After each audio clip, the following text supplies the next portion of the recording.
하나님의 말씀 요한복음 3장 29절입니다. 시작. 신부를 취하는 자는 신랑이나 서서 신랑의 음성을 듣는 자 그게 기뻐하나니 나는 이러한 기쁨으로 충만하려니라. 아멘. 계속해서 이제 성경적인 기쁨들을 나누고 있습니다. 지난 시간에는 이제 기쁨이 충만하게 얻으려면 이제 어떻게 하면 되는지 기쁨의 방법이랄까요? 기쁨을 얻는 방법에 대해서 좀 나눴고요. 또 오늘은 이제 기쁨을 얻는 방법 두 번째로 어떻게 하면 더 기쁨을 얻을 수 있을까? 이렇게 종합적으로 좀 생각해 보고자 합니다. 지난 시간에는 이제 기쁨을 충만하게 얻는다. 충만이라는 단어가 들어가 있고 기쁨이라는 단어가 들어가 있는 단어는 대부분이 어디 있냐면 신약에 주로 나와 있습니다. 신약. 그래서 신약 중심으로 지난번에 이제 앞시 5번째 시간 나눴다고 한다면 오늘 6번째 시간은 이제 신약적인 말씀을 제외하고 나머지 이제 쭉 대체로 구약이 중심이 되고 신약에 있는 나머지 부분의 말씀들을 초점을 두고 나누고자 이렇게 하는 거죠. 그러니까 바로 주님의 그 신약에서 비춰보게 되면 우리가 기쁨이 그냥 적당히 조금 얻는 것이 아니라 충만하게 된다는 겁니다. 예수님도 복음서의 주로 요한복음의 주로 이 충만하게 기쁨을 충만케 하려 함이라 이런 표현들은 다 요한복음의 주로 나와 있습니다. 요한복음에. 그러니까 그만큼 이제 우리의 신앙생활은 정말 예수님께서 원하셨던 것 자체도 뭐냐면 기쁨을 충만하게 얻고자 하는 것입니다. 우리 교회가 기쁨의 교회인데 기쁨 베프티스트 처치 영어로는 그렇게 표현하는데 이렇게 이제 기쁨 교회로서 이런 기쁨을 추구하는 것입니다. 우리 신앙 자체가 이런 참된 주님이 말씀하신 그 충만한 기쁨 또 기쁨이 충만케 하려 함이라 한 이런 말씀들을 이루고자 하는 거거든요. 여기에는 뭐 정말 그 인원이 많고 적음이 문제가 아니라 그 한 심령이나 하더라도 이게 철저하게 이루어지기를 원하는 거죠. 바로 그게 무엇일까요? 뭐 다른 말로 표현한다면 행복이지 않겠습니까? 그런 차원에서 볼 때 우리가 기쁜 교회라 이런 표현한 것은 행복한 교회를 표현한 것과 똑같은 거죠. 처음에 저희도 행복한 교회 이런 말을 생각했는데 그거보다는 행복이라는 단어는 한자여서 한자를 제해버리고 이제 기쁨이란 순 우리말을 좀 쓰게 된 것이죠, 사실은. 그렇게 해서 기쁜 교회라 이렇게 표현을 쓰게 됐는데 어쨌든 지금도 마찬가지입니다. 이렇게 정말 기쁨이 넘치고 즐겁고 이게 다 행복한 거 아니겠습니까? 그 원천이 그런 것 보고 행복한 거라고 이렇게 말하는 거 아니겠습니까? 그런 차원에서 볼 때 어떻게 하면 기쁨을 얻겠느냐? 이런 방법에 있어 첫 번째, 5번째 한 말씀을 꼭 좀 한번 들어보시고 다시 안 듣고 6번째부터 듣는 분들은 앞에 5번째를 꼭 들으셔야 합니다. 그래서 그것을 통해서 기쁨이 적당히 얻는 게 아닙니다. 아주 충만하게 얻게 하려 함이라 이런 표현이 얼마나 많이 나오는지 모른다고요. 이런 기쁨이 충만하게 얻는 좋은 기회들 되시길 바랍니다. 할렐루야. 오늘 읽었던 말씀을 보면 바로 신부를 취하는 자에는 신랑이나 바로 신랑의 음성을 듣는 친구가 크게 기뻐하나니 나는 이러한 기쁨으로 충만하노라 이렇게 표현하죠. 여기 침례 요한이 바로 예수님에 대해서 예수님이 신랑이시고 나는 예수님이 신랑이 신부를 취하는 것을 이렇게 기뻐하시는 것을 보고 있는 거거든요. 그러니 진짜 기쁨은 어디에 있겠습니까? 우리는 신랑을 보고 기뻐하는 기쁨이잖아요. 그러나 예수님의 신랑의 그 신부를 취하는 기쁨은 이게 원천적인 기쁨인 겁니다. 원천적인 기쁨인 거예요. 그 기쁨을 우리가 이해하지 않게 되면 신랑을 보면서 우리가 무슨 기쁨이 충만할 수 있겠습니까? 어려운 거죠. 그래서 오늘 나누고자 하는 것은 아까 조금 읽은 말씀처럼 이제 원천적인 기쁨이 깊이 이해되는데 그 기쁨으로 우리는 충만하다 이렇게 성경은 신약을 통해서 가르쳐주고 있는 거거든요. 예수님의 기쁨이 충만한 기쁨인데 그 기쁨은 신랑의 기쁨입니다. 원천적인 기쁨인 거예요. 그런 기쁨은 우리가 충분히 이해하고자 하고 충분히 알고자 할 때 이제 그 신랑이 옆에서 신랑이 기뻐하는 모습, 즐거워하는 모습을 보면서 우리가 함께 기뻐하는 그 기쁨이 이제 침례 요한이 말하는 그 기쁨인 건데, 사실 우리는 예수님과 한 발 이렇게 떨어져 있는 입장이기 때문에 어쩌면 침례 요한이 말하는 그런 기쁨이라고 말할 수가 있는 거죠. 그렇게 표현할 수 있는 겁니다. 그래서 우리는 주님 앞에서 이제 신랑을 기뻐하는 기쁨을 함께 즐거워하는 그런 기쁨을 우리가 더 소망하게 되는 것이죠. 물론 어떤 분들은 또 억지로 해석해서 예수님도 하나님의 자녀요, 우리도 하나님의 자녀니까 똑같은 기쁨이다 이렇게 얘기할 수 있을 거고, 우리도 신랑으로서는 기쁨이다 이렇게 말할지는 모르겠습니다만은 그건 제가 조금 억지인 것 같습니다. 왜 억지냐고 표현하냐면, 우리는 사실은 주님의 한 자녀지만 주님은 바로 그 주의 몸된 그 신부를 상대로 하고 있는 신랑으로 표현하고 있는 거거든요.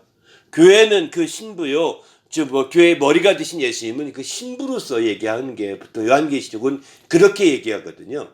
어린 양의 신랑 되신 예수님이고, 또 어린 양이 마치 다 이제 교회로 이렇게 얘기하게 되는 거죠. 그렇게 얘기하는데 그런 관계로 본다면 우리는 바로 머리에 속한 쪽이 아니라 어린 양, 몸에 속한 쪽이 들어있는 겁니다. 같이 하나로 붙어있기 때문에 한 몸이라고는 표현하지만 엄연히 신랑과 신부로 나누게 되면 우리는 신부 쪽에 속한 바로 그런 기쁨을 갖고 있는 거죠. 그러니까 신부 쪽에 속한 기쁨이니까 신랑의 기쁨보다는 신랑이 기뻐하는 그 기쁨으로 더 기뻐하는 그 침례 요한의 기쁨, 이런 것과, 물론 신부 그 자체도 기쁨이 있겠죠. 신랑과 동등한 기쁨이라고 할 수는 있긴 하겠지만, 그러나 머리와 몸의 관계를 비춰본다면 좀 차이가 있다고 보셔야 되는 거죠. 오늘날은 머리나 이런 개념이 없기 때문에 신랑과 신부가 동등하고 완전한 1대1, 아니 어쩌면 여자가 더 세지는 것 같아요. 페미니즘 때문에 더 세지는 것 같아요. 왜? 옛날에 말하지 않던 사람들이 막 말하기 시작하니까 세게 느껴진다고요. 그런데 어찌 성경에서 우리가 세상에 아무리 그렇게 해서, 아니 여성이 진짜 모성의 모계사에게 됐다 하더라도 우리는 성경대로 믿는 겁니다. 이거는 우리가 표현할 수밖에 없는 거예요. 세상이 뒤집어졌어요. 여자들이 다 막 대통령하고 다 장관하고 다 선생하고 다 모든 세상의 주권을 다 장악해버렸어요. 남자들은 노예처럼 살아요. 그래도 우리는 순교할지라도 성경 말씀을 믿는 거죠. 그게 중요한 거라고 생각합니다. 세상은 뒤집으려고 막 그렇게 몸부림치는 거예요. 거기에 우리가 농락당해서 무슨 머리, 몸 뭐 이렇게 얘기하냐. 페미니즘 시대에 아무리 얘기해도 성경 말씀을 가르치는 거고 성경 말씀에 준하는 거죠. 그래서 우리는 바로 머리이신 예수 그리스도, 그 다음에 그 몸된 그 신부된 교회, 이런 관계를 비춰본다면 좀 더 차이가 있다고 볼 수밖에 없는 거죠. 그런 신랑의 기쁨을 함께 누리는 파생적인 기쁨이라고 볼 수밖에 없는 거예요. 옆에서 지켜보는 친구의 기쁨도 파생적인 것이고, 옆에 또 그 몸으로서, 머리가 아닌 몸으로서 느끼는 기쁨도, 신랑의 기쁨을 보는 몸으로서의 기쁨도 파생적인 것입니다. 원천적인 것이 아니라고 보는 거죠. 그런 기쁨의 부분을 보는데, 오늘 이제 두 번째 기쁨의 방법, 두 번째 나누려고 하는 내용들은 사실 이 파생적인 기쁨이 더 가깝다고 보시면 될 것 같습니다. 반면에 지난번 5번째 나눴던 이제 기쁨이 충만하게 하람이라 했던 그것은 바로 그 신랑 입장에서의 기쁨이라고 보시면 됩니다. 신랑 입장에서의 기쁨, 신랑이 느끼는 기쁨, 신랑이 취하는 기쁨, 그 기쁨은 바로 충만하게 하는 기쁨이고 충만한 기쁨인 겁니다. 그래서 그것은 원천적인 기쁨이라고 볼 수가 있는 거죠. 신약에서는 이런 예수님이 직접 언급하신 이 충만하게 하는 기쁨, 이 원천적인 기쁨을 신약은 많이 말하고 있습니다. 반면에 이제 신약의 그와 같은 것과 달리 구약에서는 오히려 그 파생적인 기쁨을 다뤄보고 있는 거죠. 마치 구약에서 비유를 이렇게도 말합니다. 메시아가 오는 것을 멀리서 메시아가 오는 소식만 듣고도 기뻐했다, 이런 말도 하거든요. 멀리서 소식만 듣고도 기뻐하고, 또 메시아가 제 말만 듣고도 드디어 오시겠구나 막 이렇게 기뻐했다는 거예요. 마치 혼인잔치에 가는 어떤 사람들이 이 신랑이 온다 소리만 듣고도 기뻐하는 것처럼, 드디어 기다렸는데 오시는구나. 근데 아직 안 오셨어. 또 나가서 막 나갑니다. 나가서 맞이하러 가는 사람도 있습니다. 이렇게 그것만으로도 기뻐한 거예요. 아직 그 혼인잔치에 참여하지 못했어도요. 구약에서는 그런 기쁨들을 많이 말하고 있다는 거예요. 그런 기쁨 중에 이제 또 여러 가지가 있는데, 그 중에 하나가 신랑이 오긴 오는데 온다는 말 안 해도 신랑이 온다는 말씀 예언하시고 그런 증거로 내가 너희를 잘되게 하겠다, 이것만 듣고도 기뻐합니다. 메시아가 온다는 증거로 올해 풍년이 될 것이다, 이런 성경에 이렇게 딱 부러지게 예언한 데는 없는데, 그런 것만 가지고도 기뻐하는 거예요. 메시아가 온다는 이 말씀을 의지하는 자들에게는 바로 너희가 정말 하나님께서 큰 복을 얻으리라, 이런 말씀 하셨다고 합시다. 가정해 봅시다. 그 말씀만 받고도 잘된 거 본다면 메시아가 온다는 말, 신랑이 온다는 말은 분명한 사실이구나 라는 걸 알고 그들이 기뻐하는 거예요. 이런 파생적인 기쁨을 주로 다루다가 드디어 신랑 되신 분이 오셔서 내가 너희를 기쁨이 충만하게 하렴이라고 말씀하시는 거죠. 바로 너희가 이제부터는 내 이름으로 구하라. 지금까지는 너희가 구하지 않았으나 이제부터 구하라. 그러면 내 기쁨이 충만하리라, 이렇게 말씀하시죠. 요한복음에 보면 그런 말씀처럼, 요한복음 16장 27절의 말씀인데, 그런 말씀처럼 이렇게 우리가 바로 그분의 기쁨이 충만한 그 기쁨, 신랑으로서의 충만한 원천적인 기쁨이 이제 얻을 수 있는 기들을 신약에서는 아주 굉장히 많이 하고 있는 거죠. 우리도 이제 정말 우리가 가지고 있는 신앙의 기쁨이 그저 구약시대에 나오는 파생적인 기쁨과는 차원이 다르다는 것을 먼저 전제로 이해하시길 부탁드립니다. 그걸 전제로 이해하지 못하시게 되면 이제 지금 얘기하는 게 마치 우리가 세상에서 기뻐하는 것, 그런 것에 불과한 기쁨을 추구할 수가 있다니까요. 그거 차원이 넘는다는 것을, 그거 차원을 훨씬 뛰어넘어 원천적인 기쁨이라는 것을 먼저 정말 이해하시고, 이어서 이제 우리가 파생적인 기쁨으로 어떻게 하면 기쁨을 얻을 수 있을 것인지 7가지 정도 선에서 나눠보고자 합니다. 여기 7가지 선인데 7가지에서 6가지는 구약의 말씀이고요. 한 가지는 신약에서 말씀 중에 한 가지가 있어서 함께 뽑아서 7가지 말씀을 이렇게 정리해 보았습니다. 첫 번째 보게 되면 바로 기쁨을 어떻게 하면 기쁨을 얻을 수 있느냐? 입의 대답을 통해서 기쁨을 얻는다, 이렇게 말합니다. 잠언서 15장 23절 보게 되면은 이렇게 말씀하죠. 사람은 그 입의 대답으로 말미암아 기쁨을 얻나니, 입의 대답으로 말미암아 기쁨이, 때가 맞는 말인 정말 얼마나 아름다우냐, 이렇게 말합니다. 여기서 입의 대답으로 기쁨한다고 할 때 그 말은 특별히 때가 맞는 말, 이렇게 표현하죠. 성경에 경우에 합당한 말을 하는 것은 은쟁반의 아리새인 금사과와 같다, 이렇게 표현하거든요. 경우에 합당한 말을 우리가 할 수만 있다면 이것은 마치 은쟁반도 얼마나 예쁩니까? 은빛 나는 쟁반에 가을 아르색인 금사과와 같다는 겁니다. 이처럼 경우에 합당한 말, 때에 맞는 말, 이게 아름다운데, 이런 말들이 뭐냐? 바로 입의 대답으로, 그런 말을 할 때 입의 대답으로 바로 이런 기쁨을 누릴 수 있게 된다는 것입니다. 입의 대답으로. 그러니까 우리가 기도해야 됩니다. 우리 입의 대답을 정말 내가 기쁨을 얻는 대답을 할 수 있게 해달라고.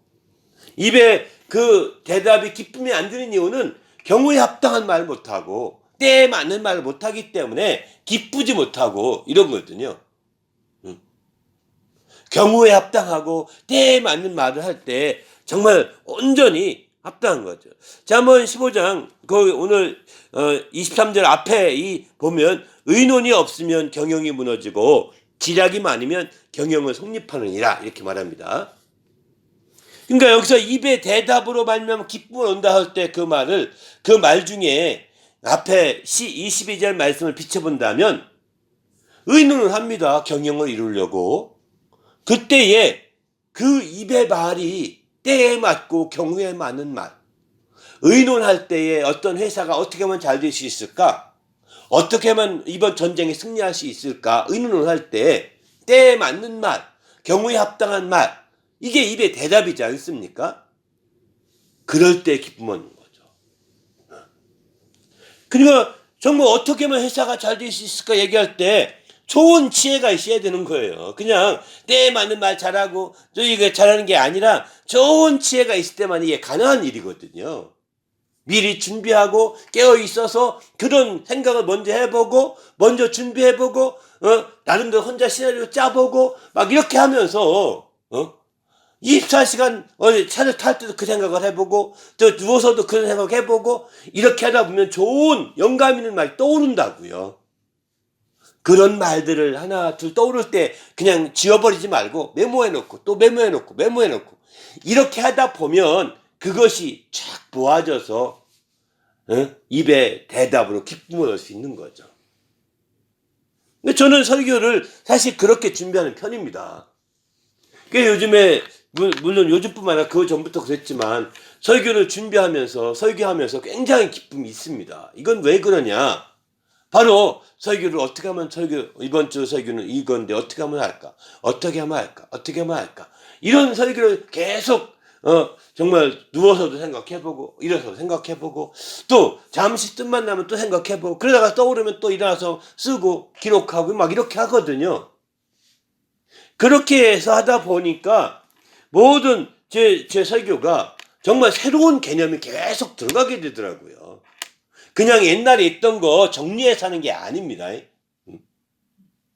옛날에 알고 있고 많이 남들은 그동안에 공부한 것도 있으니까 그것만 해도 사실은 넉넉한 면이 없잖아 있는 것 같습니다. 5년 전에 설교했던 거 한 번 또 설교한다고 해서 누가 그걸 알겠습니까? 요즘 AI 가지고 이 사람 설교 어디 언제 했는지 검색하는 사람도 없을 것이고 저는 뭐 무명의 목사니까 누가 검색하겠습니까? 그러나 그렇게 AI로 검색하지 않더라도 정말 옛날 거 다시 한다고 그런 판정을 내리지 못하게 되는 것은 이렇게 바로 어떻게 하면 좋은지 영감을 얻고 지혜를 얻어서 자꾸 모아가지고 또 설교 한 편 또 한 편 만들어가는 거예요. 그러니까 입의 대답으로 기쁨 얻는다겠는데 저는 설교하면 할수록 입의 대답으로 설교를 얻게 되는 거죠. 제 설교 패턴은 저는 뭐 주일날 이 성경 공부니까 지금 일방적으로 설명하고 막 이렇게 집중되지만 설교는 제가 주의 중심의 설교는 대부분이 먼저 질문을 던집니다. 질문을 던지고 그 질문에 대한 대답을 쭉 말씀을 인용해서 쭉 얘기하고 또 질문을 그다음 그 설명한 내용을 바탕으로 또 질문을 던지고 그리고 거기에 대한 대답으로 말씀과 예화를 들고 이런 식으로 계속해서 처음에 설교할 땐 길게 했는데 한 10가지 정도 질문을 가지고 주로 얘기 다루는데 요즘은 좀 더 짧게 하다 보니까 8가지 정도 질문밖에 소화를 못 하겠더라고요. 8가지밖에. 그렇게 하니까 뭐 그야말로 제 설교 노트를 좀 정리해 놓으면 성경 공부 노트가 돼버립니다. 자연스럽게. 그렇게 되면서 한 가지 스스로 질문하고 스스로 답을 찾거든요. 이렇게 기도하는 가운데서. 이런 식의 제가 하다 보니까 설교하면 할수록 더 기쁨이 생기는 겁니다. 저는 그게 이 말씀과 연결되리라 생각 안 했는데 오늘 설교 공부를 생각하면서 이게 바로 같이 연결되어 있는 부분이겠구나. 여러분 회사에서 정말 어떤 사업이 잘 되기 위해서 연구를 합니다. 여러분은 아마 특별히 어떤 그 회사 잘 되기 위한 어떤 특강을 준비하거나 또 이런 건 안 할지도 모르겠습니다. 그런 어떤 회의를 주도하고 자료 만들고 직접적으로 안 할지 몰라도 항상 기도하는 거예요. 그러면 어떻게 하면 잘할 수 있습니까? 지혜를 주십시오. 어떻게 하면 이게 성공적일 수 있을까요? 어떤 지혜로 하면 좋을까요? 막 이렇게 거기에 마음을 몰두하고 생각하다 보면 어느 순간에 좋은 아이디어가 떠오릅니다. 기도의 응답이죠. 그럴 때는 그런 것들을 빨리 메모해 놓으셔야 돼요. 얼마 안 가면 잊어버립니다. 금방 잊어버립니다. 그런 아이디어들이. 전 영감이라고 생각하는데 그게 잊어버리면 또 그게 생각날 때까지 참 기분 굉장히 좋은 아이디어 있었는데 이제 생각이 안 나네. 안타까울 때 한두 번이 아니 저도 그런 경우 여러 번 있었거든요. 그래서 여러분 함께 그렇게 해보면 최고 좋은데 그런 식으로 해서 이제 만약 회의에 참석했다 합시다. 그랬을 때 이제 너 무슨 좋은 지혜가 없어요. 아무 생각해도 좀 뭐 돌파구가 안 보이는데 어떤 좋은 지혜 없습니까? 이렇게 할 때 여러분이 탁 그 말의 대답으로 탁 입의 대답으로 탁 내놨다면 아마 굉장히 기뻐할 거예요. 그게 인정 못 받을 수 있습니다.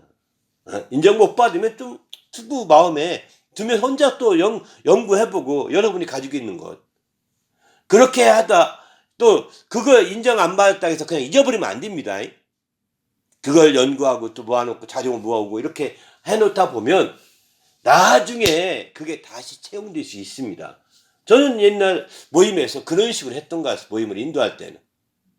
왜냐하면 그게 다시 채용되는 이유가 뭐냐면 그거 처음에 무시하면서 다른 아이디어를 쓰는데 안 됐을 때는 이게 또 부각되더라고요. 그때 저분이 얘기했던 그게 맞지? 그거 하면 다시 한번 그때부터 뜨는 겁니다. 그때부터 뜨는 거예요. 그러니까 우리는 정말 준비한 자들에게는 이런 기쁨이 넘치는 거죠. 그런데 우리가 알다시피 아까 지혜 이렇게 하려면 지혜가 있어야 된다고 했는데 24절에 그런 말씀합니다. 지혜로운 자는 위로 향한 생명의 길로 말미암음으로 아래에 있는 스올에 떠나게 되느니라 이렇게 말하죠. 다시 말해 지혜로운 자는 그 위로 향한 생명의 길로 말미암아 또 아래에 있는 스울 이게 음부거든요. 음부를 떠나게 한다는 세상에 매이지 않고 음부에 매이지 않고 거기를 완전히 탈출하게 만든다는 거예요. 음부를 탈출하게 세상을 탈출할 수 있는 그런 그 생명의 길로 말미암아 그렇게 만들어 간다는 겁니다. 저는 보세요. 그 일의 대답이 그렇기 때문에 기쁨이 되는 겁니다. 일의 대답을 하면 지혜를 구하시고 지혜로 여러분이 접근해 가셔야 합니다. 하나님 어떻게 하면 좋습니까? 지혜 중에 최고의 지혜는 내 머리로 짜내는 지혜가 아닙니다. 하나님이 지혜예요. 하나님이 지혜예요. 그러니까 하나님께 지혜를 구해야 되는 거죠. 누구든 지혜가 부족하거든 구하라. 그러면 지혜가 풍성하신 하나님이 넉넉히 주시리라고 야고보서는 그렇게 말하지 않습니까? 지혜가 부족한 참 지혜가 부족해 하면서도 가만히 멍청이 있는 사람이 있습니다. 응? 지혜가 부족하면 구해야죠. 응? 넉넉한 우리 주님께서 우리 주신다고 분명 약속하시는데 왜 부족한데도 가만히 있습니까? 말도 안 되죠. 우린 주님 안에서 이렇게 해서 마침내 입의 대답을 통하여 큰 기쁨을 누리시길 바랍니다. 할렐루야. 그래서 우리는 지혜로운 자가 기도하는 자는 지혜로운 자입니다. 구하는 자는 지혜로운 자예요. 저 혼자 머리 짜내는 자가 아니라 여러분 어떤 사람은 머리 짜내 가만히 있으라고 나 머리 짜고 머리 생각하고 있다고 이거는 지혜가 아닙니다. 그렇게 해서 막 하다 머리 복잡하다고 가만히 있으라고 이거는 지혜가 아닙니다. 자기가 먼저 꾀를 짜내는 거거든요. 허망하게 될 것입니다. 인간의 꾀는. 하나님께 구하는 거 하나님 지혜를 주십시오. 어떻게 하면 좋겠어요? 그리고 맡기세요. 또 구하고 또 맡기세요. 또 구하고 또 맡기세요. 어느 순간에 기가 막힌 지혜, 기가 막힌 영감이 떠오르게 됩니다. 그때에 그걸 놓치지 않고 얼른 메모해서 하나님이 역사하셨다 하고 이제 하고 1차 떠보면서 또 환영받으면 자세하게 또 얘기하고 환영 못 받으면 나는 이건 하나님이 주신 지혜이기 때문에 내가 버릴 수는 없어 하고 속에 묻어두는 거예요. 그러면 계속 자료를 청구하고 또 모든 보충 다 모아서 어떤 그런 사례들 뽑아보기도 하고 이런 식으로 해야 발전이 되는 거지. 어느 한쪽으로만 맹종한다고 해서 어느 한쪽으로만 무조건 추종한다고 해서 발전되는 건 아니거든요. 그러나 이제 앞에 인도자들의 얘기에 대해서 무시하거나 멸시한다는 얘기는 아닙니다. 네, 그것도 한 방법이고 나도 한 방법이지만 그것도 하나의 방법이니까요. 그러나 그것이 안 될 때에는 내가 전에 말했던 그게 유용할 수 있다는 거예요. 그래서 내가 한번 별도로 준비해 가는 거예요. 천천히. 응? 기도하는 가운데서. 왜? 하나님이 주신 떠오르는 영감이라는 것은 어느 때인지 모르지만 어느 때는 반드시 쓰게 되시는 그런 영감이거든요.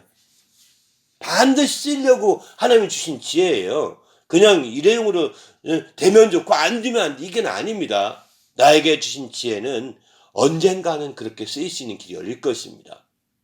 할렐루야. 그렇게 생각하시고 이게 그저 에이 다 소용없어. 그냥 허망한 짓이었어. 이렇게 생각하면 안 됩니다. 두 번째 보면 이제 잠언 24절과 25절 악인에게 내가 옳다 하는 자는 백성에게 저주를 받을 것이요 국민에게 미움을 받으려니와 오직 그를 경책하는 자는 기쁨을 얻을 것이요 또 좋은 복을 받으리라 이렇게 말합니다. 여기 그를 경책하는데 그건 악인입니다. 악인에 대해서 견책해야 된다는 겁니다. 우리는 악인들을 보면서 그냥 내버려 두지 않습니까? 악인을 두고 내버려 둔 이는 기쁨이 없습니다. 악인을 동조하는 격이거든요. 악인을 동조하게 되면 이거는 기쁨이 없는 겁니다. 요즘에 그 악인이라고 하니까 뭐 이렇게 대단한 악인이라고 하지만 내란범 같은 경우에 악인이잖아요. 주권이 국민에게 있는데 국민을 향해 총을 대들었으니까 국민을 적대한 거잖아요. 악인이잖아요. 이런 악인이라고 생각해야 되는데 우리 상관이 했다고 해서 원칙이 분명해야 된다는 거예요. 의에 대한 기준이 분명해야 된다는 거예요. 그래서 그 악인을 견책해야죠. 안 됩니다. 이건 안 됩니다. 이건 반란이요. 이건 내란입니다. 이거는 위헌입니다. 이렇게 얘기해 줄 수 있어야 되거든요. 이게 견책이잖아요. 안 통해도 그러면 그 얘기를 하면 난 놓겠습니다. 다 내려놓겠습니다. 물론 그 결과 자기가 후과가 클 수도 있습니다. 클 수도 있어요. 후에 치를 어떤 어려움이 많을지도 모르겠습니다. 그러나 성경은 말합니다. 악인을 견책하는 자가 기쁨을 얻는 거라는 거예요. 악인을 견책하는 자가. 그리고 그는 좋은 복을 받으리라고 이렇게 말씀합니다. 악인을 견책하려고 해야지 악인을 그냥 그분이 상관이고 권세자니까 나는 일단은 뒤에 살짝 숨어보자. 나중에 동주범으로 다 끌려갈 수 있다니까요. 동주범으로. 이게 똑같습니다. 세상에서 악인을 대할 때 그건 나쁜 것이다. 그건 불의한 것이다. 그건 악한 것이다. 이렇게 분명하게 하면서 그건 하지 말라. 그건 하면 내 영혼에 유익이 없다. 이렇게 딱 잘라서 우리가 견책하는 거는 지혜입니다. 그냥 유야무야하면서 묻어가려고 생각하고 그저 그런 식으로 우리가 숨어 지내려고 한다면 이것은 지혜가 아닙니다. 이것은 기쁨을 얻을 수 없어. 어느 날 쫄딱 망하게 될 것입니다. 정말 쫄딱 망할 수 있습니다. 어느 날 자기가 애쓴 모든 공력이 다 불타버릴 수 있습니다. 나름대로 열심히 했다고 하지만 그런 모든 것들이 다 불타버릴 수가 있는 거거든요. 이게 쫄딱 망하는 거죠. 뭐가 망하는 거겠습니까? 그렇게 될 수 있기 때문에 분명하게 선을 긋고 악인에 대해서는 선을 그어야 되는 것이죠. 그럴 때 마침내 불의한 것에 대한 선을 분명히 그을 때 우리가 기쁨이 넘치게 되고 복을 받을 수 있다. 이렇게 성경은 잠언에서는 이렇게 두 번째로 얘기하고 있습니다. 세 번째, 속량함을 받음으로 기쁨을 누린다고 합니다. 이사야서 35장 10절에 보게 되면은 여호와의 속량을 받은 자들이 돌아오되 노래하며 시온에 이르러 그들의 머리 위에 영영한 희락을 띠고 기쁨과 즐거움을 얻으리니 슬픔과 탄식이 사라지리로다. 이렇게 말하죠. 속량을 받은 자들이 돌아와서 그들이 기쁨과 즐거움을 얻게 된다는 것입니다. 그러니까 우리가 속량함을 받은 자들이 되어야 되는 거죠. 속량이라고 정확히 표현하는데 속죄란 말과 다릅니다. 속량은 원래는 속죄와 속량은 같이 씁니다. 성경도 신약성경 보면 속량 곧 죄사함을 받았도다 이렇게 표현하거든요. 속량을 죄사함이라고 같이 이퀄시키고 있습니다. 같은 동일한 개념으로. 그런데 여기서 속죄와 죄사함을 같이 볼 때는 왜 같이 같은 것으로 동일한 것을 취급하냐면 죄값이라는 것 때문에 그런 겁니다. 죄를 사하기 위해서는, 죄사함이 있기 위해서는 죄값을 치러야 되거든요. 죄값을 치러야 되는, 죄값이 뭐죠? 죄값은 뭐죠? 사망입니다. 사망을 통해서 어떤 죄값을 완전히 치러내서 그 죄의 사함을 받는 겁니다. 이것이 신약에 와서 속량이라고 표현합니다. 구약에서 속량이라고 할 때는 어떤 빚을 지거나 이렇게 되면 노예로 잡혀가죠. 노예가 되는 겁니다. 그러면 노예가 됐다가 풀려나려면 누가 속량을 해야 되거든요. 그때 속량이 뭐냐? 노예값 팔려간 그 돈이 없어 팔려간 그 값을 다 지불해야 되는 거죠. 노예가 될 수밖에 없었던 그 노예 값을 다 지불하자면 벗어날 수가 없는 거예요. 노예로부터 해방될 수가 없는 거예요. 그래서 값을 다 지불하다 이런 뜻입니다. 속량이라는 뜻은. 이렇게 해서 노예로부터 해방되어서 마침내 자유를 얻게 되죠. 이렇게 되는 것처럼 마찬가지입니다. 속량. 그래서 이렇게 속량하듯이 신약에 와서는 이제 어떤 사람의 인간적인 속량 이런 쪽보다는 여기 오늘 이사야서의 이 속량은 그런 속량입니다. 바로 이스라엘 백성들이 우리가 알다시피 포로로 잡혀갔잖아요. 포로에서 나오려면 값이 다 치러야 나오는 겁니다. 나오려면. 우리가 옛날 고려시대 때 이제 원나라에 의해서 많은 고려 사람들이 잡혀갑니다. 엄청 또 옛날뿐만 아니라 조선시대 청나라 시대도 마찬가지. 청나라에 의해서 패배한 후에 많은 사람이 끌려갑니다. 잡혀갑니다. 여인들 남자 다 잡혀갑니다.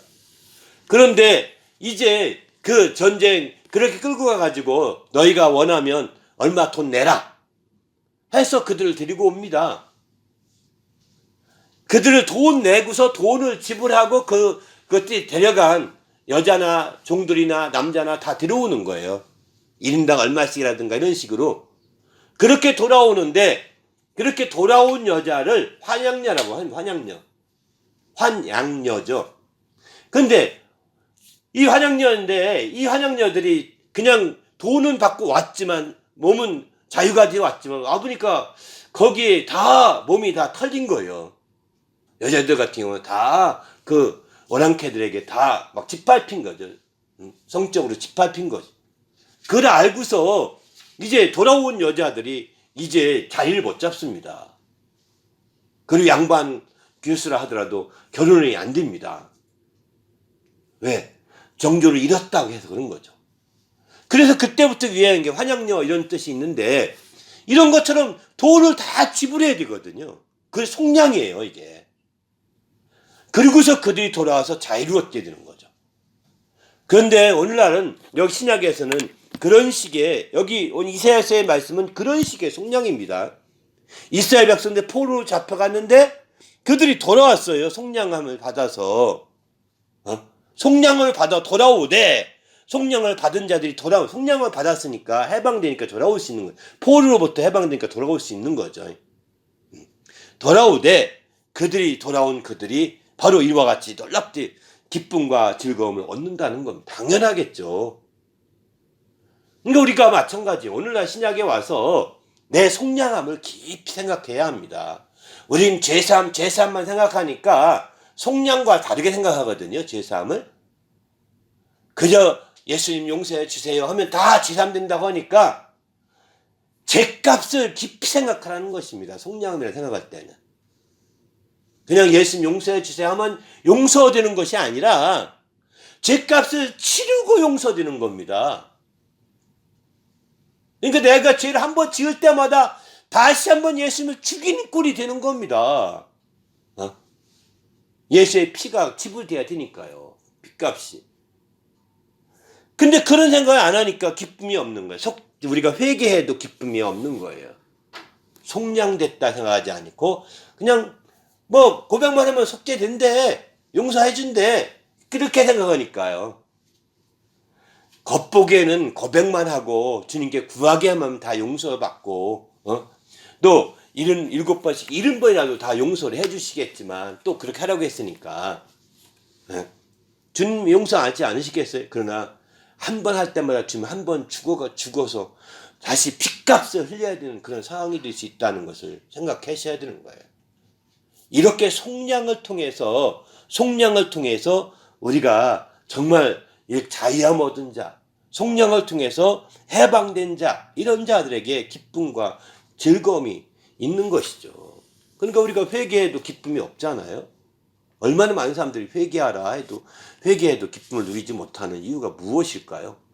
속량의 개념으로서의 어떤 그 용서, 속량의 개념으로서의 죄상, 이런 개념이 약한 거예요, 사실은. 그냥 속량, 속죄, 용서 다 같은 얘기야. 그냥 쉽게 이해해. 네? 이런 식으로만 넘어가지 말고 이 속량 엄청난 겁니다. 지금 여러분이 죄 한 가지 짓고 또 회개할 때마다 주님은 한 번 다시 십자가에 못 박는 격이 되는 것과 똑같은 거거든요. 엄청난 지금 하고 있는 거예요. 그러니까 이걸 이해하지 못하니까 정말 우리가 회개하더라도 기쁨을 회복하지 못하는 경우를 많이 보게 되는 거죠. 어쨌든 우리 모두가 회개함으로 주의 놀라운 역사 이루시길 바랍니다. 할렐루야. 또 네 번째는 주께 돌아옴으로 라고 표현합니다. 61장 이사야서 62장 7절에 보면은 너희가 수치 대신에 보상을 배나 얻으며 능욕 대신에 몫으로 말미암아 즐거워할 것이라. 그리하여 그들의 땅에서 갑절이나 얻고 영원한 기쁨이 있으리라. 이렇게 말하거든요. 이런 사람이 누구냐면 돌아오는 자들이죠. 어떻게 돌아오느냐? 바로 이제 이사야서 61장 1절부터 2절 쭉 보게 되면은 하나님의 은혜의 해가 선포되게 되면 바로 메시아가 오시고 여호와 영이 그에게 임하셔서 이제 그로 말미암아 이제 그 기름을 부으셔서 마침내 가난한 자에게 소식을 아름다운 복음이 증거되고 또 은혜의 해가 선포되게 됩니다. 그분이 그러면 은혜의 해가 선포되어 돌아오게 되는 거죠.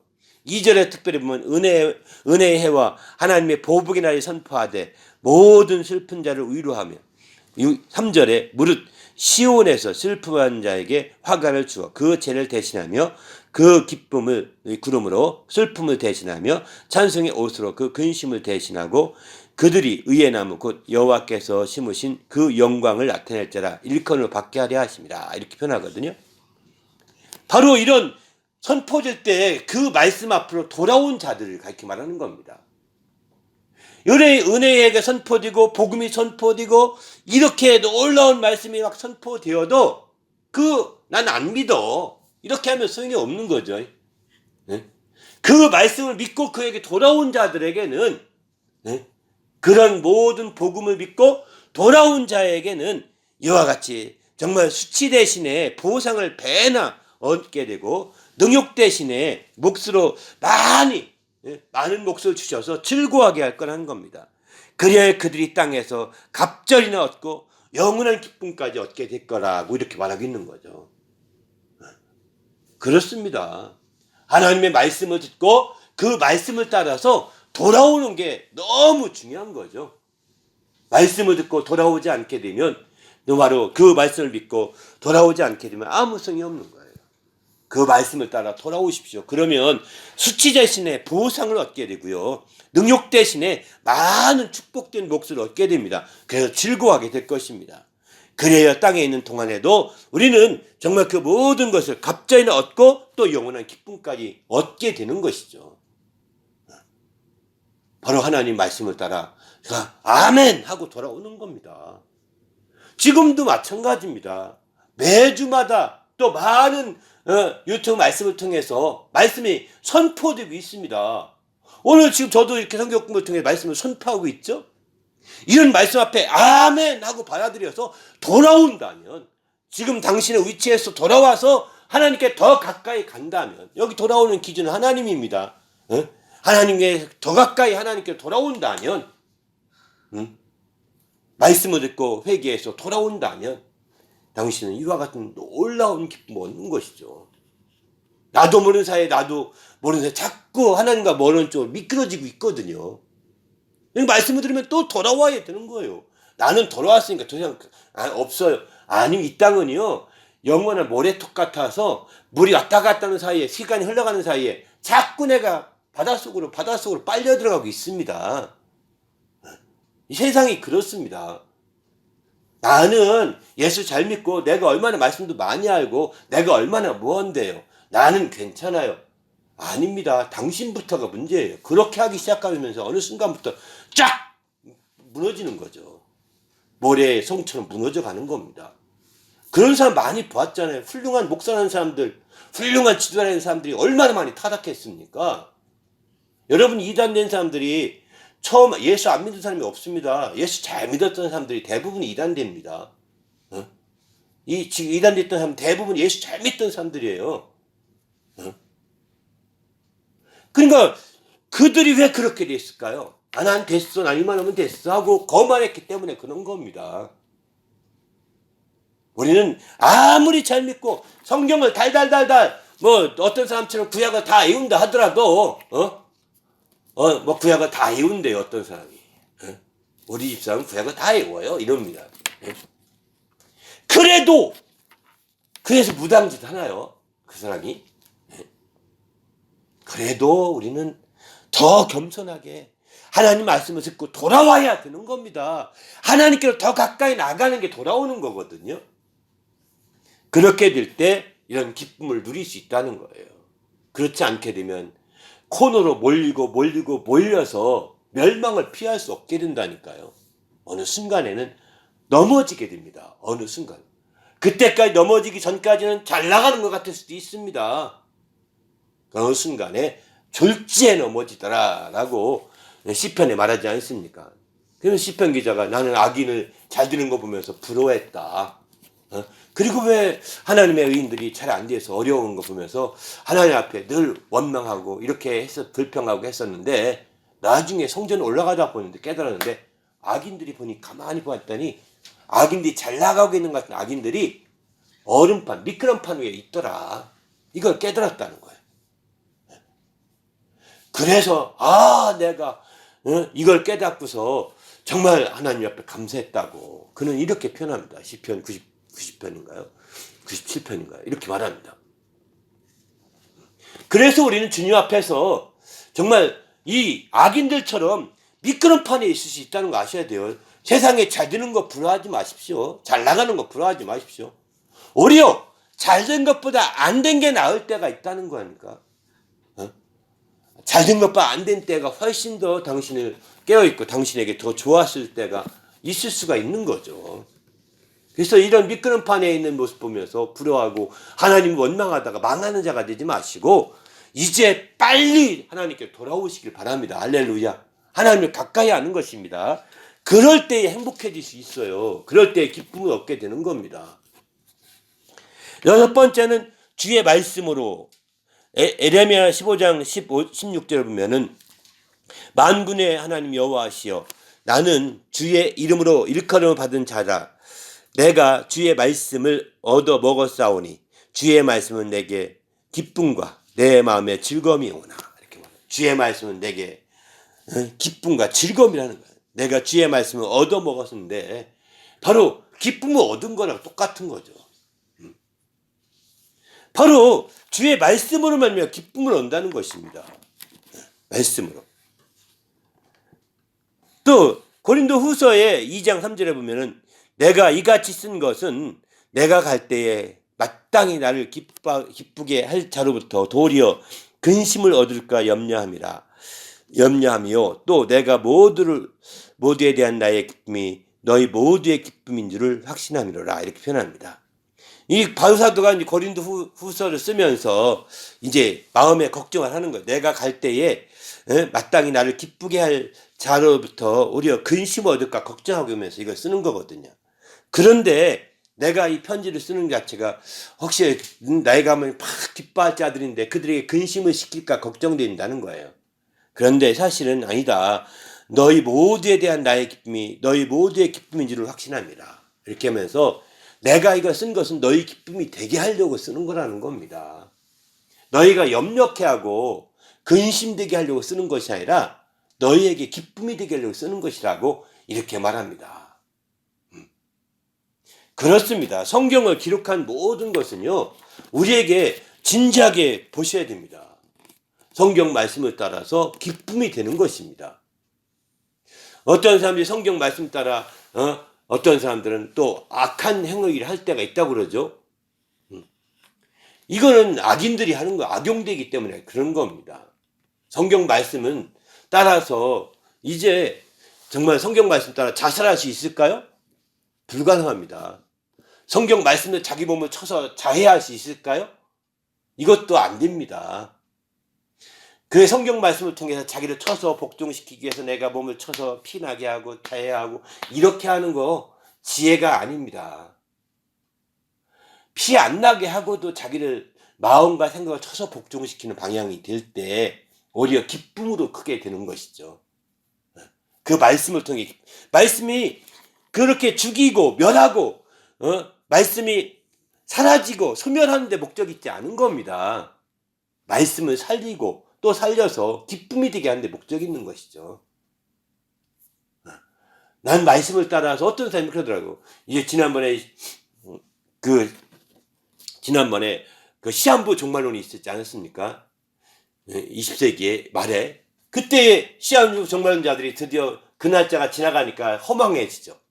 그들이 돌아오는 문제를 가지고 옥신각신 얘기하는 기회가 있었는데 두 부류가 생깁니다. 한 부류는 그들은 돌아와도 이제 이미 미혹됐기 때문에 소용이 없다. 돌아와도 소용없으니까 또 반드시 또 미혹될 것이다. 그러니까 그들을 그냥 우리가 돌아오는 거 환영하지 말자. 이렇게 얘기하는 사람이 있고, 또 한 부류는 그래도 오면 받아줘야 된다.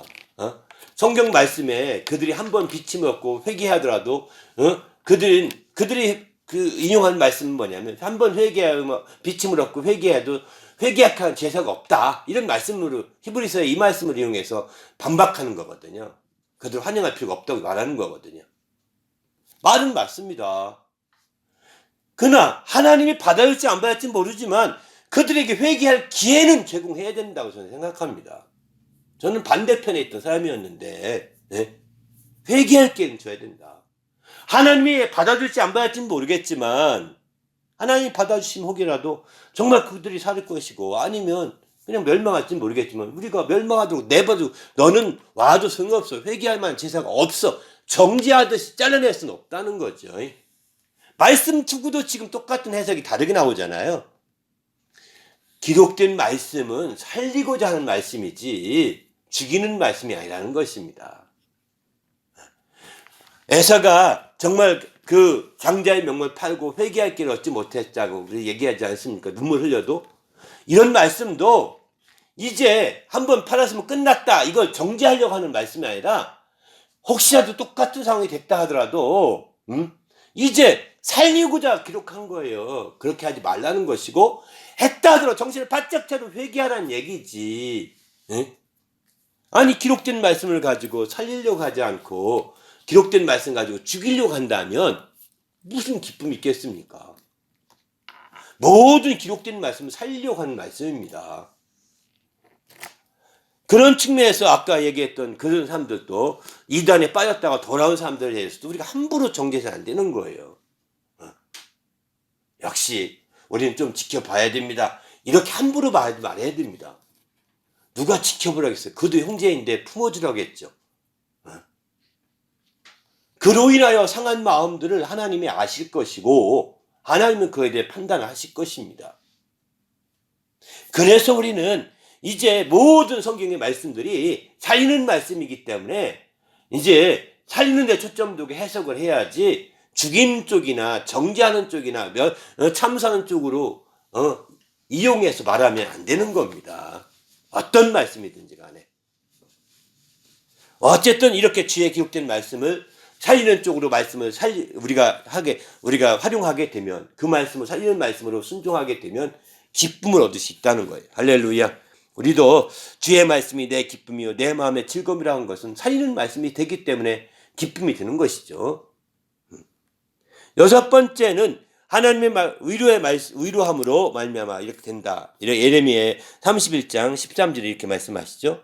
그때 처녀는 춤추며 또 즐거워하겠고 청년과 노인은 함께 즐거워하리니 내가 그들의 슬픔을 돌려서 즐거워하게 하며 그들을 위로하여 그들의 근심으로부터 기쁨을 얻게 할 것이라. 이렇게 표현합니다. 그들을 하나님의 위로함으로 말미암아 기쁨을 얻게 되는 거죠. 어떤 상태냐? 비록 근심 같은 상황이 되더라도 기쁨을 얻게 된다는 것입니다. 하나님의 위로함으로. 그래서 우리는 주님 안에서 정말 하나님의 위로를 우리가 받고자 힘쓰는 거죠. 사람의 위로에 매달리지 말으셔야 합니다. 사람은 위로를 했어도 어느 날 배신할 수 있습니다.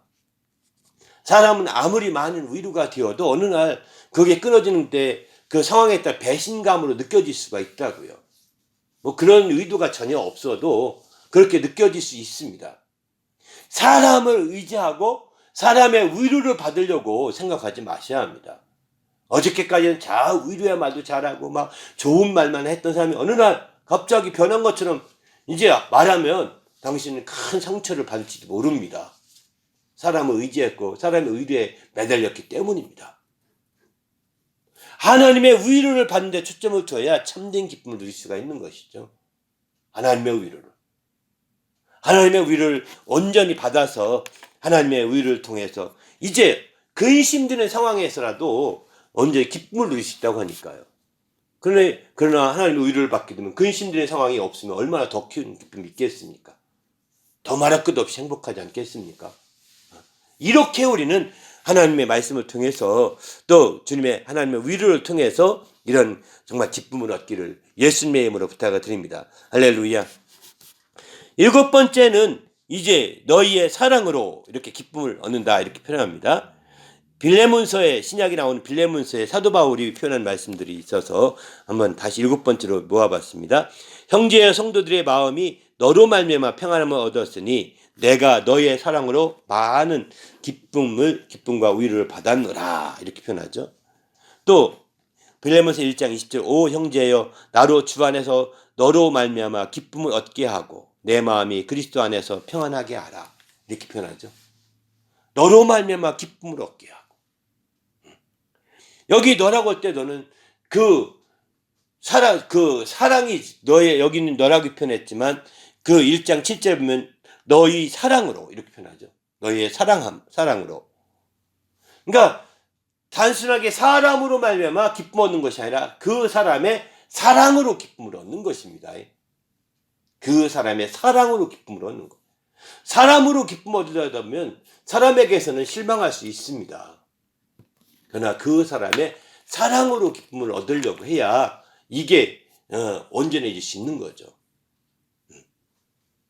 바로 너로 말미암아 평안을 얻었는데 너희의 사랑함으로 많은 기쁨과 위로를 받았다 이렇게 표현하죠. 7절에. 바로 그런 여기 특별히 너라는 것은 빌레몬은 사도 바울의 제자 중에 한 사람입니다. 제자 중에 한 사람이에요. 일반적인 사람의 사랑도 있겠지만 그가 양육했던 사람의 사랑은 큰 기쁨이 되는 것이죠. 그가 양육했고 그가 키웠고 그가 함께 정말 섬겼던 사람이 사랑을 받을 때는 큰 기쁨이 있어요. 내가 여러분 자녀들을 통해 사랑을 받을 때 자녀를 키울 때는 힘들지만 그 자녀가 커서 부모를 사랑한다고 느낄 때 부모가 느끼는 그 기쁨을 이루 말할 수가 없습니다. 그 사랑을 이루 말할 수가 없는 거예요. 이렇게 우리가 그 기쁨을 누리고 그 기쁨을 힘입는 좋은 기회가 되시길 바랍니다. 할렐루야. 그래서 우리가 그 기쁨으로 우리 영혼이 새롭게 돼야 되는 거죠. 그 기쁨을 통해서 온전해질 수 있는 겁니다. 우리 모두 주님 안에서 이런 기쁨을 확실하게 회복하는 성도가 되시길 바랍니다. 할렐루야. 그래서 정말 우리가 특별히 양육했고 섬겼고 우리가 정말 그들을 지도했고 인도했던 사람들 그런 사람들의 사랑을 우리가 느낄 때는요 정말 더 말할 수 없는 기쁨이 있는 거예요. 이런 기쁨을 함께 누릴 수 있길 바랍니다. 이런 기쁨이 있어서 이제 삶 속에 큰 행복이 있는 거 아니겠습니까? 마치 선생님들이 그 지아들을 키웠고, 그 지아들이 이제 선생님이 어느 날 나이가 들어서 은퇴할 쯤에 지아들이 모여서 사은회라고 해서 이렇게, 예? 정말 모여서 막 잔치를 베풀어 주지 않습니까? 그때에 사은회라고 해서 베풀어 줄 때 얼마나 마음이 흐뭇하겠습니까? 그 마음인 거예요, 이게. 바로 사도 바울에게는 정말 이 빌레몬을 통해서 그런 것들을 통하여 큰 기쁨을 얻었다라고 빌레몬서에 이렇게 표현하고 있습니다. 우리도 주님 안에서 이런 기쁨을 얻고 나가는 성도가 되시길 바랍니다. 할렐루야. 끝으로 이제 생각해 볼 것은, 이제 우리가 소확행이라는 말 들어보셨죠? 소소하지만 확실한 행복을 소확행이라고 그러거든요. 이 얘기는 밖에 말하면 이제 생활 속에서 우리가 느끼는 행복감입니다. 일상 생활 속에서 어떤 큰 엄청난 어떤 비전이나 엄청난 어떤 성취나 이게 아니라, 이제 사소한 소소한 그 생활 가운데서 느껴지는 행복감. 오늘 아침에 밥 한 끼 먹고 또 커피 한 잔 탁 타서 먹는 그 행복감. 또 그때 마침 이제 햇살이 쫙 들어옵니다. 마음에 후련합니다. 또 창밖으로는 파란 하늘이 보입니다. 아주 사소한 행복감. 이런 행복감을 느껴보라는 거예요. 이게 이제 소확행이라는 표현하는데, 이처럼 우리의 기쁨도 마찬가지입니다. 우리의 기쁨도 사실은 원천적인 기쁨만 생각하지 마시고, 이런 소소하지만 확실한 기쁨들, 생활 가운데 얻는 기쁨들도 하나하나 떠듬어 이렇게 찾아보셔야 되는 거죠. 그렇게 되면 우리가 더 행복한 삶을 살 수 있고, 더 기쁨이 기쁨이 더 비례돼서 더 기쁨이 커질 수가 있죠. 기쁨이 더 크게 확산될 수가 있는 겁니다. 정말 우리 모두가 우리의 삶 속에 이런 기쁨들이 가득한 성도가 되시기를 예수님의 이름으로 부탁을 드립니다. 그래서 고린도후서 7장 4절 보게 되면 이런 말씀을 합니다. 이제 나는 너희를 향하여 담대한 것도 없고 많고, 너희를 위하여 자랑하는 것도 많으니 내가 우리의 모든 환난 가운데서 너 위로가 가득하고 기쁨이 넘친도다, 이렇게 말합니다. 그러니까 너희를 위하여 담대한 것도 많고 자랑할 것도 많지만, 그럼에도 불구하고 우리의 모든 환난 가운데 있음에도 불구하고 위로가 가득하고 기쁨이 넘친다. 이게 뭘까요? 환난 가운데 있는데 무슨 위로가 넘치고 기쁨이 넘치겠습니까? 여러분 고생 질질이 하는데, 환난 가운데 고생 질질이 하는데 기쁘겠어요? 생각을 해보십시오. 즐겁겠어요? 위로가 넘치겠어요? 아닙니다. 여기서 우리의 삶 속에서의 그런 걸 찾으셔야 되는 겁니다. 저는 이제 이 말씀을 읽으면서 북한의 이제 수용소에서 예수 믿는 사람들, 3, 4대 믿는 사람들이 예수 믿다가 잡혀서 수용소로 갑니다. 거기 있던 사람들, 거기 있다가 살다가 쫓겨나온 사람들, 아우지 탄광이나 이런 탄광에 생활하면서 잘 믿던 사람들이 그 어려움을 겪으면서 그들에게 배운 사람들이 나오기도 하거든요. 탈북해서. 그들의 감정을 여러분 들었는데, 그 감정 들으면서 이게 그렇구나. 그들은요 정말 거기서 그러는 아주 큰 어려움을 겪음에도 불구하고 거기서도 기뻐하더라고요. 고난인데 거기서도 하나님의 위로를 받더라고요. 그는 정말 자기 앞에 있던 그 감시자로 갔는데, 그가 변화되어서 예수 믿었거든요. 저 사람 감시하기 위해 갖는 사람이 변화됐습니다. 나중에 얘기하다 보니까 그분은 바람이 막 열심히 일하다가 힘들어서 쉬면서도 하나님이 바람으로 위로하시는구나, 이런다요. 한 줄기 바람이 쭉 지나가면서 하나님께서 그분이 하나님이라고 언급도 안 돼. 그분이 하늘이라는 단어를 쓴대요. 나중에 했더니 하나님이라는 것을 알았다는 거예요. 하늘이 바람으로 위로하시는구나. 눈이 옵니다. 펄펄 막 내립니다. 하나님이 눈을 내려서 나의 마음을 참 평안하게 해주시는구나, 이런다는 거예요. 사소하지 않습니까? 평범하지 않습니까? 어떤 하나님이 내가 너를 위로하노라 음성을 듣고 하지 않는다는 거예요. 어? 너 기뻐하라 음성을 듣고 하지 않는다는 거예요. 어? 우리는 정말 주님의 기쁨을 너무 크게 생각하지 마시고 이런 사소하지만 확실한 생활 가운데서의 이런 기쁨도 찾아보시길 바랍니다. 할렐루야. 파생적인 기쁨인 거죠. 그럴 때 우리가 진짜 큰 사람이 되어가는 것입니다. 그럴 때 더 훌륭한 사람, 큰 사람으로 스텝이 한 스텝 더 넓어지는 거죠. 이런 멋진 성도가 되시기를 예수님의 이름으로 부탁을 드립니다. 할렐루야. 함께 기도할 때 하나님, 내가 철저히 주님 앞에서 마지막 때 깨어있는 성도가 될 수 있도록 오늘 또 주의 말씀으로 함께 하시고 인도해 달라고 간절히 기도하겠습니다.